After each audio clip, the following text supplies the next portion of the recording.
Pakistan train hijacking crisis has taken a disturbing turn, as Baloch Liberation Army militants are reportedly using women and children as human shields, complicating rescue operations.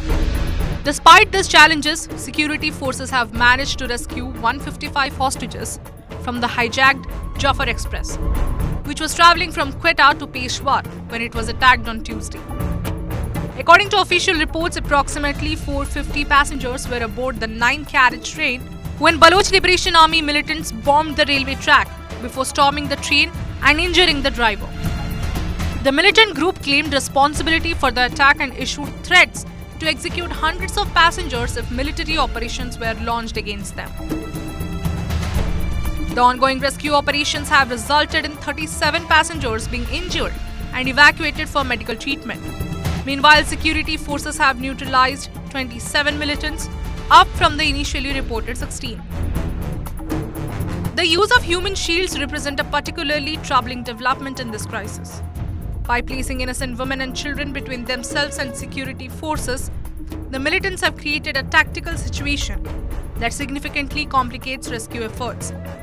This tactic is condemned under international humanitarian law, as it deliberately places civilians in harm's way.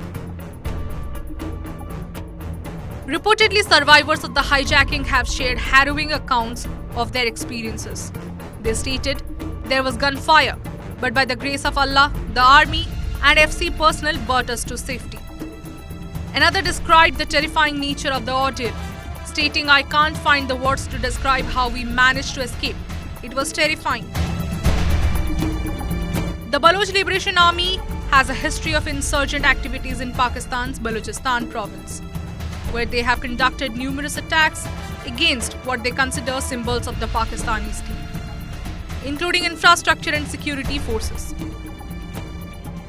The group seeks independence for the Balochistan region. As rescue operations continue, security forces face the complex challenge of securing the remaining hostages while minimizing civilian casualties, particularly given the militant strategy of using human shields.